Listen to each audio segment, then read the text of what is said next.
Audio books by কেয়া থেকে আজ আপনারা শুনবেন শেক্সপিয়ারের লেখা দি টেমিং অফ দি শ্রু এর প্রথম অংশ, পাত্রপাত্রী। ইতালি দেশের একটি শহরের নাম পদুয়া। সেখানে ব্যাপ্তিস্তা মিলোনা নামে এক ধনী ভদ্রলোক বাস করতেন। তার ছিল দুটি মেয়ে, ক্যাথারিন আর বিয়াঙ্কা। ছোট মেয়ে বিয়াঙ্কার স্বভাবটা খুব মিষ্টি, সে দেখতেও খুব সুন্দরী। বহু তরুণ তাকে বিয়ে করতে চায়। মিষ্টি মেয়ে বিয়াঙ্কার কবে বিয়ে হয়ে যেত যদি একটা বাধা না থাকতো। ব্যাপ্তিস্তা ঠিক করেছিলেন আগে বড় মেয়ের বিয়ে না দিয়ে তিনি ছোট মেয়ের বিয়ে দেবেন না।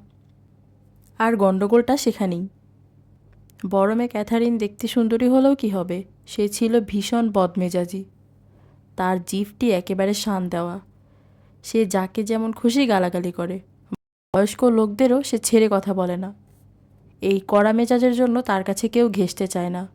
সারা পদুয়া শহরে ক্যাথারিনের বদমেজাজের কথা প্রচার হয়ে গিয়েছে। সবাই তাকে বলে ক্যাথারিন দি শ্রু। এ হেন ভয়ঙ্কর মেয়ের পাত্র জুটবে কী করে? ক্যাথারিনের বিয়ে হবার কোনো সম্ভাবনাই দেখা যাচ্ছে না। আর সেই জন্য মিষ্টি মেয়ে বিয়াঙ্কার বিয়েটাও আটকে রয়েছে। গ্রেমিও আর হার্তিনসিও হলো পদুয়ার দুজন ধনী যুবক। এরা দুজনেই বিয়ে করতে চায় বিয়াঙ্কাকে। সেজন্য দুজনের মধ্যে সম্পর্কটাও খুব ভালো নয়। কিন্তু ব্যাপ্তিস্তার সেই ধনুক ভাঙা পণ। আগে তিনি বড় মেয়ের বিয়ে দেবেন, তারপর ভাববেন ছোট মেয়ের পাত্রের কথা। একদিন রাস্তায় গ্রেমিও আর হার্তিনসিওর সঙ্গে ব্যাপ্তিস্তার দেখা হয়ে গেল। তিনি তার দুই মেয়েকে নিয়ে বেরিয়েছিলেন। ওরা দুজনেই যে বিয়াঙ্কাকে বিয়ে করতে চায় তাও ব্যাপ্তিস্তা জানতেন। তিনি ওদের বললেন, দেখো, তোমাদের মধ্যে কেউ আমার বড় মেয়ে ক্যাথারিনকে বিয়ে করো না, সেও তো সুন্দরী। আর তা যদি না করতে চাও তবে তার জন্য একটি ভালো পাত্রের সন্ধান করো। ওর বিয়ে হয়ে গেলেই আমি বিয়াঙ্কাকে বিয়ে দিয়ে দেব, মোটেই দেরি করব না। দুজন ধনী যুবক বিয়াঙ্কাকে বিয়ে করতে চায়, অথচ সেই বড় বোন, তার দিকে কেউ ফিরেও চাইছে না।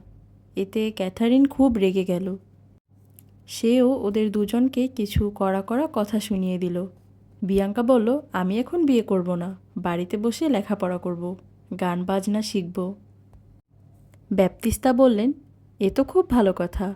তারপর গ্রেমিও আর হার্তিনসিওর দিকে তাকিয়ে বললেন, শোনো, আমি বিয়াঙ্কার জন্য একজন ভালো শিক্ষক রাখতে চাই। সেরকম কোনো শিক্ষকের সঙ্গে তোমাদের পরিচয় থাকলে তাকে আমার কাছে পাঠিয়ে দিতে পারো। ব্যাপ্তিস্তার কাছ থেকে এসব কথা গ্রেমিও আর হার্তিনসিও বুঝতে পারল যে এখনকার মতো বিয়াঙ্কাকে পাবার আশা দুরাশা। সুতরাং দুজনে ঠিক করল যে আপাতত তারা নিজেদের মধ্যে ঝগড়াঝাটি মুলতবি রাখবে। ক্যাথারিনকে বিয়ে করতে পারে এমন একজন পাত্র খুঁজবার জন্য দুজনেই চেষ্টা করবে। তারপর ক্যাথারিনের বিয়ে হয়ে গেলে বিয়াঙ্কাকে পাবার জন্য দুজনে আবার প্রতিদ্বন্দ্বিতা শুরু করবে। এই সময় লুসিনিও নামে এক ধনী যুবক তার ভৃত্য ট্রানিওকে নিয়ে এসে পড়ল সেখানে। লুসিনিও পদুয়ার লোক নয়, তার বাড়ি পিসা শহরে। সেখানে তার বাবা ভিনসেনিও একজন ধনী আর মানি বণিক। তিনি অগাধ ধন সম্পত্তির মালিক। লুসিনিও হলো বাবার একমাত্র ছেলে। আর ত্রানিও কেবল তার ভাইও নয়, বন্ধুও বটে। সেও ভদ্র সমাজে চলাফেরা করবার মতো আচার আচরণ মোটামুটি জানে। ভিনসেনিও ব্যবসা সংক্রান্ত কিছু কাজের ভার দিয়ে ছেলেকে পদুয়াতে পাঠিয়েছিলেন। সঙ্গে দিয়েছিলেন ত্রানিওকে। তিনি ধনী মানুষ, পদুয়া শহরেও তার কাজ কারবার রয়েছে। এদিকে বিয়াঙ্কাকে দেখে যুবক লুসেনসিও তো একেবারে মুগ্ধ হয়ে গেল। সে ভাবল, বিয়ে যদি করতে হয় তবে এমন মেয়েকেই করব। ত্রানিওকে নিয়ে আড়ালে দাঁড়িয়ে লুসেনসিও আর ব্যাপ্তিস্তা, গ্রেমিও আর হার্তিনসিওর কথাবার্তা শুনতে লাগলো। ওরা সবাই চলে যাবার পর ত্রানিওর সঙ্গে পরামর্শ করে লুসেনসিও একটা ফন্দি বের করলো। ঠিক হলো লুসেনসিও গৃহশিক্ষক সেজে ব্যাপ্তিস্তার বাড়িতে ঢোকবার চেষ্টা করবে। তিনি তো বিয়াঙ্কার জন্য গৃহশিক্ষক রাখবেন বলেই ঠিক করেছেন। লুসেনসিও ছদ্মবেশে বামিজ অ্যাডো অ্যাবাউট নাথিং 102-101 ব্যাপ্তিস্তার বাড়িতে গিয়ে তাকে গৃহশিক্ষক হিসেবে নিযুক্ত করবার জন্য ব্যাপ্তিস্তাকে অনুরোধ করবে। একবার যদি শিক্ষক হিসেবে সে ঢুকতে পারে তবে বিয়াঙ্কার মন পাবার জন্য সে চেষ্টার ত্রুটি করবে না। কিন্তু প্রশ্ন হলো, লুসেনসিও যদি গৃহশিক্ষকের ভূমিকায় নেমে পড়ে। তবে পদুয়ায় তার বাবার কারবার দেখবে কে? না, সেজন্যও চিন্তা নেই। ট্রানিও তার পোশাক পরে লুসিন্সিও সাজবে, সেই ব্যবসা দেখাশোনা করবে। ব্যাপ্তিস্তার সঙ্গে দেখা করে লুসিন্সিও বেশি, ট্রানিওই বিয়াঙ্কার সঙ্গে বিয়ের প্রস্তাবটাও করে রাখবে। শিক্ষক বেশি, লুসিন্সিও বেশি, ট্রানিও, এদের দুজনের চেষ্টার ফলে বিয়াঙ্কার সঙ্গে বিয়েটা হয়তো হয়েই যাবে। ব্যবস্থা পাকা হয়ে গেল। ট্রানিও চলল কারবার দেখাশোনা করতে, আর লুসিন্সিও ক্যাম্বিও নাম নিয়ে ব্যাপ্তিস্তার অন্দরমহলে ঢোকবার চেষ্টা করতে লাগলো। সে বিয়াঙ্কাকে সাহিত্য পড়াবে।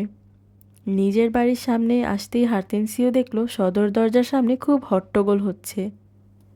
এক ভদ্রলোক তার চাকরকে বেধড়ক মারছেন। ব্যাপার কি? কাছে গিয়ে হার্তেনসিও দেখল ভদ্রলোক আর কেউই নন, তিনি হলেন তার পুরনো বন্ধু প্রেক্রুশিও। প্রেক্রুশিওর বাড়ি পদুয়া শহরে নয়, তার বাড়ি হলো ভেরোনা শহরে। বেচারা চাকরটাকে মনিবের হাত থেকে উদ্ধার করে হার্তেনসিও তাদের বাড়ির মধ্যে নিয়ে এলো। বন্ধুর রাগ পড়লে হার্তেনসিও তার খবরাখবর নিতে শুরু করলো। সে জিজ্ঞেস করল, বন্ধু প্রেক্রুশিও, এবার বলো, ভেরোনা থেকে কোন বাতাস তোমাকে উড়িয়ে নিয়ে এলো পদুয়া শহরে? প্রেক্রুশিও উত্তর দিল, যে বাতাস যুবকদের উড়িয়ে নিয়ে যায় দেশ থেকে দেশান্তরে। দুঃসাহসী অভিযাত্রীরা ভাগ্যের খোঁজে বেরিয়ে পড়ে দূর দুর্গম অজানা দেশের দিকে। বাড়ির সবাই ভালো আছেন তো? সবাই আর কি, থাকবার মধ্যে ছিলেন তো শুধু বাবা। অল্পদিন হলো আমার বাবা আন্তোনিও মারা গিয়েছেন। আমার জন্য রেখে গিয়েছেন বিশাল প্রাসাদ, বিরাট বাগান, অনেক টাকা কড়ি, প্রচুর জমি জমা, এক গাদা দাসদাসী, অনেক গাড়ি ঘোড়া। আমার কোনো কিছুরই অভাব নেই। আপাতত দেশ ভ্রমণ করতে বেরিয়েছি, তারপর বিয়ে করে সংসারী হবার ইচ্ছা আছে। কিন্তু তুমি ভাই যেরকম মেজাজি, তাতে একটি মেজাজি মেয়ের সঙ্গেই তোমার বিয়ে দেওয়া দরকার। সেই রকম বউই তোমাকে সামনে রাখতে পারবে। প্রেক্রুশিওর মুখে বুঝি রাগের ছাপ ফুটে উঠেছিল। হার্তেনসিও হেসে বলল, আর মেয়ে ঝগড়াটে হলে কি হবে? বাপের অঢেল টাকা আছে। যাকগে, তোমার যখন পছন্দ নয় তখন ওরকম মেয়ে বিয়ে নাই বা করলে। তুমি আমার বাল্যবন্ধু, তোমাকে অমন মেয়ে বিয়ে করার কথা আমি বলতে পারি না। হার্তেনসিও জানে টাকার ওপর প্রেক্রুশিওর দারুণ লোভ, সুতরাং কথাটা ছুঁয়েই যে থেমে গেল, আসলে সে প্রেক্রুশিওর কৌতূহলটাকে একটু বাড়িয়ে দিতে চায়। তা প্রেক্রুশিওর কৌতূহলটা সত্যিই বেড়ে গেল। সে হার্তেনসিওকে বলল, তুমি যদি সেরকম কোনো ধনবতী পাত্রী জানো তাহলে বলো তার কথা। আমি একটি ধনবতী স্ত্রী চাই। আপত্তি করব না, কিন্তু তার টাকা থাকতে হবে, প্রচুর টাকা। টাকাওয়ালা পাত্রী যদি আদ্রিয়াটিক সাগরের মতোও উত্তাল হয়, তাহলেও আমি ভয় পেয়ে পিছিয়ে আসব না। হার্তেনসিও বলল, বহুত আচ্ছা। প্রেক্রুশিওর চাকরটি বলল, আমার প্রভু বোঝেন কেবল টাকার কথা। ওকে প্রচুর টাকা দিন, দেখবেন তাহলে একটা পুচকে বাচ্চা মেয়ে, কবরের দিকে পা বাড়ান, বুড়ি। এমনকি একটা কাঠের পুতুলের সঙ্গে বিয়ে দিলেও উনি একটু আপত্তি করবেন না। প্রেক্রুশিও চাকরকে ধমক দিয়ে বলল, এই তুই থাম তো।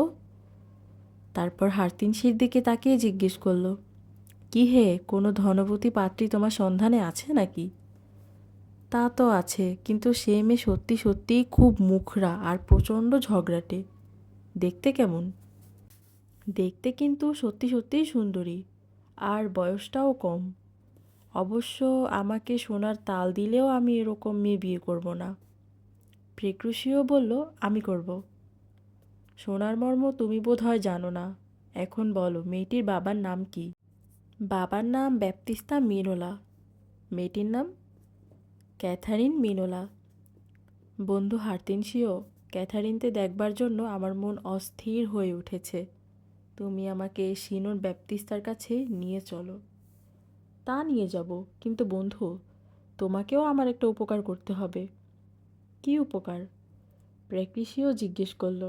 আমি সিনোর ব্যাপ্তিস্তার ছোট মেয়ে বিয়াঙ্কাকে বিয়ে করতে চাই। তাকে বিয়ে করার আরও উমেদার আছে। ব্যাপ্তিস্তা আমাকে আর তাদের বিয়াঙ্কার কাছে ঘেঁষতে দিচ্ছে না। বড় মেয়ের বিয়ে না দিয়ে তিনি ছোট মেয়ের বিয়ের কথা ভাববেনই না। কাজেই নিজের স্বার্থে আমাকে দজ্জাল ক্যাটরিনের পাত্র খুঁজতে হচ্ছে। বিয়াঙ্কার কাছে যাবার একটা সুযোগ আমি খুঁজছি, তুমি আমাকে সুযোগটা করে দিতে পারো। কি করে? অবাক হয়ে প্যাট্রিসিও জিজ্ঞেস করল। তুমি তো ক্যাটরিনকে বিয়ে করবার প্রস্তাব নিয়ে সিনোর ব্যাপটিস্টার কাছে যাচ্ছ। হ্যাঁ, তা যাচ্ছি, প্যাট্রিসিও বলল। সিনোর ব্যাপটিস্তা বিয়াঙ্কার জন্য একজন গৃহশিক্ষক নিযুক্ত করবেন। ব্যাপটিস্তা আমাকে চেনেন, তাই ভাবছি শিক্ষকের ছদ্মবেশে তার বাড়িতে ঢুকব। তুমি যদি সিনোর ব্যাপটিস্তার কাছে আমাকে গৃহশিক্ষক হিসেবে নিযুক্ত করবার কথা বলো, তাহলে তিনি তোমার সুপারিশটা অগ্রাহ্য করবেন না। এ আর এমন কি কথা, আমি তোমার নামই সুপারিশ করব। আরে না না, আমার নিজের নয়, আমার ছদ্মনাম। আরে তুমি কি আমাকে এতই বোকা ভাবো? আমি রাগী হতে পারি, কিন্তু বোকা নই। আমি তোমার ছদ্মনামই সুপারিশ করব। দুই বন্ধু এবার সিনোর ব্যাপটিস্তার বাড়ির দিকে যাত্রা করল। পথে দেখা হলো গ্রেমিও আর ছদ্মবেশী লুসেন্সিওর সঙ্গে। একটু আগেই লুসেন্সিও গ্রেমিওর সঙ্গে আলাপ করে তাকে একটি কাজ খুঁজে দেবার অনুরোধ করেছে। বলেছে গৃহশিক্ষকের কাজ হলেই ভালো হয়, এরকম নির্ঝঞ্ঝাট কাজই তার পছন্দ। তাই গ্রেমিও তাকে নিয়ে যাচ্ছে ব্যাপটিস্তার কাছে। যেতে যেতে বিয়াঙ্কাকে কী ধরনের পাঠ পড়াতে হবে সে সম্পর্কেও গ্রেমিও তাকে নির্দেশ দিচ্ছিল। বলছিল তাকে এমন পাঠ পড়াতে হবে যাতে বিয়াঙ্কার মনটা গ্রেমিওর দিকে ঝুঁকে পড়ে। লুসেন্সিও বলল, আমি যাই পড়াই না কেন, আপনার কথা আমি ছাত্রীর কাছে বলবো। এ কথা শুনে গ্রেমিও খুব খুশি হলো। হারতেনসিও বলল, এই যে গ্রেমিও, চললে কোথায়? যাচ্ছি সিনোর ব্যাপটিস্তার বাড়িতে। বিয়াঙ্কার জন্য গৃহশিক্ষকের খোঁজ করছিলেন, ভাগ্যক্রমে পেয়েও গিয়েছি। আমার সঙ্গে এই ভদ্রলোকটি একজন যোগ্য শিক্ষক, এর নাম ক্যাম্বিও। উনি বিয়াঙ্কার উপযুক্ত শিক্ষক হবেন, উনি পড়াবেন সাহিত্য। হারতেনসিও বলল, আমিও একজন ভালো শিল্পীকে পেয়ে গিয়েছি, তিনি বিয়াঙ্কাকে গান শেখাতে রাজি হয়েছেন। এখন সিনোর ব্যাপটিস্তা রাজি হলেই তিনি কাজে যোগ দিতে পারবেন। গ্র্যামিও জিজ্ঞেস করল, তোমার সঙ্গে এই ভদ্রলোকটিকে? ইনিই বুঝি সেই সঙ্গীত শিল্পী? না না, তা নয়, এই ভদ্রলোকটির সঙ্গে হঠাৎ আলাপ হয়ে গেল। উনি বলছেন ভালো যৌতুক পেতে দরজাল ক্যাথরিনকে বিয়ে করতে ওর আপত্তি নেই। তাই ওকে নিয়ে যাচ্ছি সিনোর ব্যাপটিস্তার বাড়িতে, যেখানে উনি নিজেই বিয়ের কথা পারবেন। গ্র্যামিও বলল, তুমি ক্যাথরিনের স্বভাবের কথা ওর কাছে খুলে বলেছ তো? প্র্যাক্টুসিও বলল, হ্যাঁ শুনেছি, সে নাকি একটি দরজাল আর ঝগড়াটে মেয়ে। এটুকু যদি তার দোষ হয় তবে আর এমন কি ক্ষতি, ও আমি ঠিক মানিয়ে নিতে পারবো। আমিও মশাই খুব একটা শান্তশিষ্ট মানুষ নই, আমিও রাগী মানুষ। গ্রেমিও বলল, তাই নাকি? আপনি তো পদুয়া শহরের লোক নন, আপনার দেশ কোথায়? আমার বাড়ি হলো ভেরোনায়। আমার বাবা আর্তনিও সেখানকার একজন নামকরা ধনী লোক ছিলেন। কিছুদিন হলো তিনি মারা গিয়েছেন। আমার জন্য রেখে গিয়েছেন বিরাট সম্পত্তি। সংসারী হবার আগে আমি একটু দেশ ভ্রমণে বেরিয়েছি। এখানে এসে পাত্রীটির কথা শুনলাম, তা নিজেই প্রস্তাব করতে যাচ্ছি। গ্রেমিও বলল, মশাই আপনি কিন্তু বুনো বেড়ালের সঙ্গে ঘর করতে যাচ্ছেন। যত বড় বুনো বেড়ালই হোক না কেন, তাকে পোষ মানাবার ক্ষমতা আমার আছে। প্রেক্রুশিওর কথায় সবাই খুশি। শেষ পর্যন্ত ক্যাথরিনকে বিয়ে করতে পারবে কি না তা বলা শক্ত। তবে কথাবার্তা শুনে মনে হচ্ছে প্রেক্রুশিও একজন পাকা পোড় খাওয়া মানুষ। ওরা চারজনে এগিয়ে চলল সিনোর ব্যাপটিস্তার বাড়ির দিকে। বাড়ির কাছাকাছি এসে দেখা হলো লুসেন্সিও বেশি ত্রাণীয়র সঙ্গে। ত্রাণীয়র সঙ্গে রয়েছে লুসেন্সিওর কিশোর ভৃত্য বিয়ান্দেলো। ভৃত্যর এক হাতে বেহালা আর অন্য হাতে কয়েকখানা বই। ছোকরা চাকরটিকে আগে থেকেই পরিকল্পনার কথা জানিয়ে রাখা হয়েছিল। সে এমন ভাব করল যে আসল লুসেন্সিওকে সে চেনেই না, ত্রাণীই যেন তার প্রভু। ওদের চারজনের সঙ্গে দেখা হতেই লুসেন্সিও বেশি ত্রাণীও জিজ্ঞেস করল, এই যে মশাইরা, সিনোর ব্যাপটিস্তা মিনোলার বাড়ি কোন পথে যাব বলতে পারেন? বিয়ান্দোলা ফোড়ন কাটল, ওই যে যার দুটি সুন্দরী মেয়ে আছে। গ্রেমিও বলল, আপনি সিনোর ব্যাপটিস্তার সঙ্গে দেখা করতে চাইছেন? রানীও বলল, আমি বাপ মেয়ে সবাইকার সঙ্গেই দেখা করতে চাইছি। প্রেয়সীও বলল, আপনি মশাই দজ্জাল মেয়েটির দিকে নজর দেবেন না কিন্তু। রানীও বলল, মোটেই না, মোটেই না। দজ্জাল মেয়েদের আমি মোটেই পছন্দ করি না। ওদের কাছ থেকে দূরে থাকতেই আমি ভালোবাসি। হারতেনসিও জিজ্ঞেস করল, মশাই কি বিয়ের প্রস্তাব নিয়ে যাচ্ছেন? রানীও একটু রাগী সুরেই বলল, তাই যদি ভাই, তবে দোষের কি আছে? গ্রেমিও বলল, তাহলে মশাই এ পথ ছাড়ুন। পথ ছাড়তে যাব কেন? পথ কি আপনার একলার? পথ তো আমার আপনার সবাইকার। আপনি দেখছি আমার কথার অর্থই বুঝতে পারেননি। হারতেনসিও বলল, শুনুন মশাই, এখানে সুবিধা করতে পারবেন না। সিনিয়র ব্যাপ্তিস্তার ছোট মেয়ে বিয়াঙ্কা হলো আমার, অর্থাৎ সিনিয়র হারতেনসিওর মনোনীত পাত্রী। সঙ্গে সঙ্গে গ্রেমিও বলে উঠল, বিয়াঙ্কা ভালোবাসে সিনিয়র গেমিরিওকে। রানীও বলল, তা মশাই, একটি মেয়ে যদি সুন্দরী আর গুণবতী হয় তবে তাকে বিয়ে করতে ইচ্ছুক এমন অনেক তরুণী তো তার বাবার কাছে আসবে। আমিও না হয় এলাম, হয়তো দেখা যাবে ভাগ্যদেবী আমার উপরই প্রসন্ন। গ্রেমিও বলল, আরে এ লোক দেখছি কথাবার্তায় ওস্তাদ, হয়তো কথার জাল বুনেই আমাদের হারাবে। হারতেনসিও বলল, আপনি কি সিনিয়র ব্যাপ্তিস্তার মেয়েদের দেখেছেন? না দেখিনি, কিন্তু শুনেছি তার দুটি মেয়ে আছে। বড়টি দজ্জাল, ছোটটি খুব ভদ্র আর নম্র। প্রেয়সীও বলল, আপনি কিন্তু বড়টির দিকে ভুলেও নজর দেবেন না।